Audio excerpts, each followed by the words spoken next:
എക്കണോമിക്സിൽ നമ്മൾ ഫോളോ ചെയ്യുന്ന പുസ്തകം CP ജെയിംസിൻ്റെ ഗേറ്റ് ബുക്കാണ്. അപ്പോൾ നമുക്ക് എടുക്കാനുള്ള ചാപ്റ്റർ ക്ലാസിക്കൽ മാക്രോ എക്കണോമിക്സ്, അതായത് സെക്കൻഡ് ചാപ്റ്റർ. ഇപ്പോൾ സെക്കൻഡ് ചാപ്റ്ററാണ് നമ്മൾ ഇന്ന് തുടങ്ങാൻ പോകുന്നത്.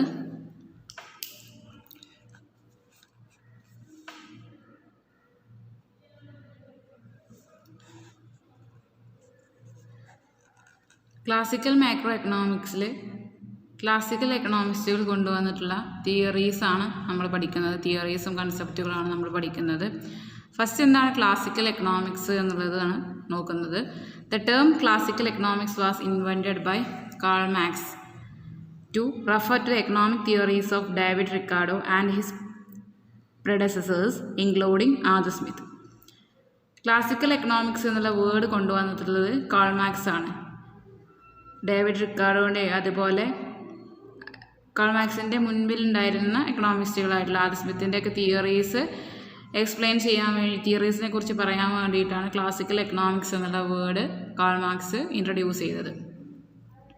Broadly speaking, classical economics refer to the orthodox principles of economics which have been handed down and accepted by economists from the time of Adam Smith till the middle of the 19th century.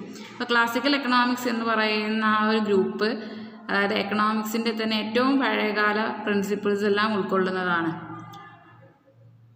അപ്പോൾ ആദം സ്മിത്തിൻ്റെ ആ ഒരു സമയം മുതൽ 19th സെഞ്ച്വറിയുടെ പകുതി വരെയാണ് classical എക്കണോമിക്സുകൾ നിലനിന്നിരുന്നത് എന്ന് നമുക്ക് പറയാം. The leaders of the school were David Ricardo, Malthus senior, J.S. Mill, J.B. Say and A.C. Pigou. These economists believed that economies function better under free private initiative and perfect competition than under government control. Thus they favored the policy of laissez-faire. ഇപ്പോൾ classical എക്കണോമിക്സുകൾ, ഈ പറഞ്ഞിട്ടുള്ള classical എക്കണോമിക്സുകളൊക്കെ കരുതിയിരുന്നത് എന്താണ്? എക്കണോമീസിന് ഏറ്റവും നന്നായിട്ട് perform ചെയ്യാൻ കഴിയുന്നത് private ഇനീഷ്യേറ്റീവിലാണ്. Free private initiative ആകുമ്പോഴാണ് എക്കണോമിക്സുകൾക്ക് ഏറ്റവും നന്നായിട്ട് വർക്ക് ചെയ്യാൻ കഴിയുന്നത്.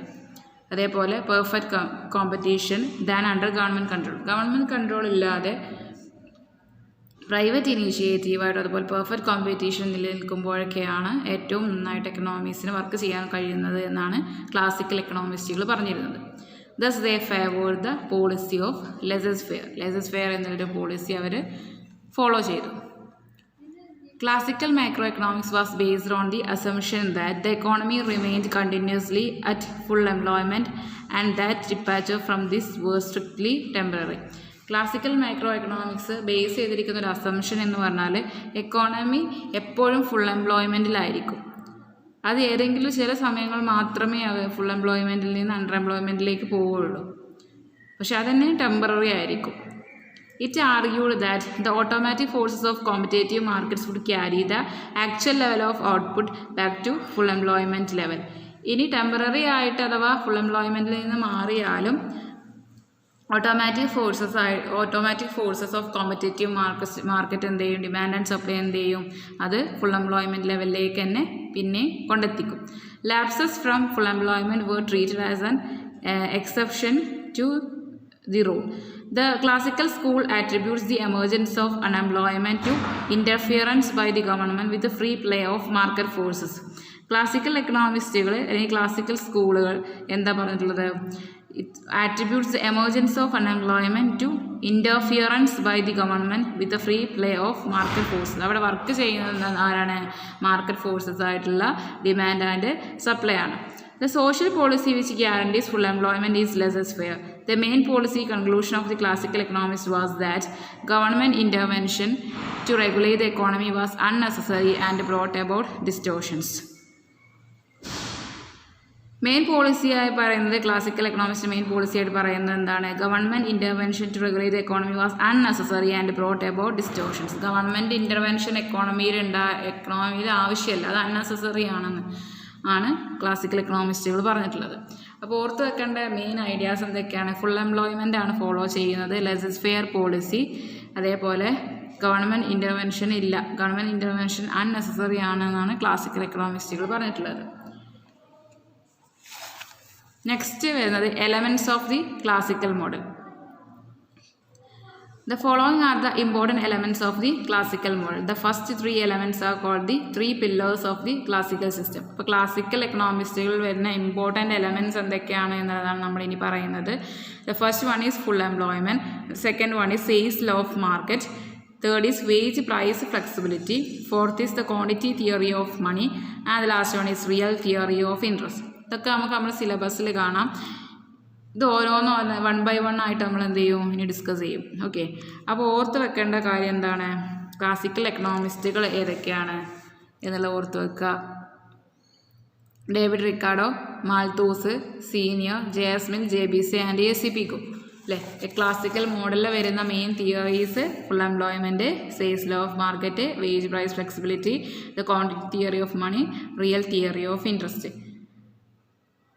പിന്നെ നമ്മൾ 1 by 1 ആയിട്ട് ഇങ്ങനെ ഓരോന്നും ഡിസ്കസ് ചെയ്യും കേട്ടോ. ഫസ്റ്റിലെ കൺസെപ്റ്റ് ഏതായിരുന്നു, ഫുൾ എംപ്ലോയ്മെൻറ്റ് അല്ലേ. അപ്പോൾ classical theory is based on the assumption of full employment. Full employment is a state in which all those who are able, willing and seeking to work at the prevailing wage rate can find employment. Full employment പേര് തന്നെ ഉണ്ടല്ലേ, full employment. എല്ലാ ആളുകളും എന്താണ്, employed ആണ് എന്നാണ് പറയുന്നത് അല്ലേ. അല്ലാതെ എല്ലാ ആളുകൾക്കും എംപ്ലോയ് ചെയ്യാനുള്ള ഒരു അവസരം ഉണ്ടാവും. ക്ലാസിക്കൽ തിയറി ബേസ് ചെയ്തിരിക്കുന്ന മെയിൻ അസംഷൻ എന്ന് പറയുന്നത് ഈ ഒരു ഫുൾ എംപ്ലോയ്മെൻ്റ് ആണ്. ഫുൾ എംപ്ലോയ്മെൻറ്റ് എന്ന് പറഞ്ഞാൽ എന്താണ്, ഇറ്റ് ഈസ് എ സ്റ്റേറ്റ്, ഒരു കണ്ടീഷനാണ് അല്ലേ, in which all those who are able, ആർക്കൊക്കെ കഴിവുണ്ടോ, ആർക്കൊക്കെ ജോലി ചെയ്യാൻ താല്പര്യമുണ്ടോ, ആരെയൊക്കെ ജോലി അന്വേഷിക്കുന്നുണ്ടോ, അവർക്കൊക്കെ എന്ത് ചെയ്യാൻ കഴിയും, വർക്ക് ചെയ്യാൻ കഴിയും. അതായത് എംപ്ലോയ്മെൻറ്റ് ഉണ്ടാവും. പ്രിവൈലിംഗ് വേജ് റേറ്റിൽ ആരൊക്കെ വർക്ക് ചെയ്യാൻ തയ്യാറാണോ അവരൊക്കെ എന്ത് ചെയ്യും, അവർക്കൊക്കെ വർക്ക് ഉണ്ടാവും.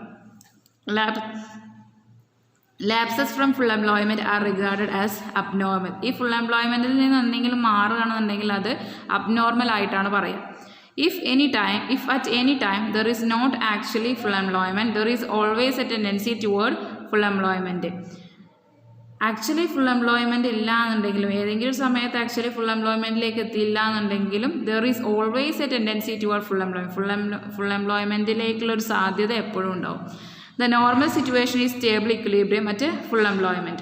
The classical school attributes the emergence of unemployment to interference by the government with the free play of market forces. Classical school പറയുന്നത് എന്താണ്, അൺഎംപ്ലോയ്മെൻറ്റ് ഉണ്ടാകുന്നത് ഗവൺമെൻറ്റിൻ്റെ ഭാഗത്തുനിന്ന് ഇടപെടൽ മൂലമായിരിക്കും എന്നുള്ളതാണ്. The social policy which guarantees full employment is laissez-faire. Full employment guarantee ചെയ്യുന്ന social policy എന്ന് പറയുന്നത് ലെസസ് ഫെയർ ആണ്. ഓക്കെ.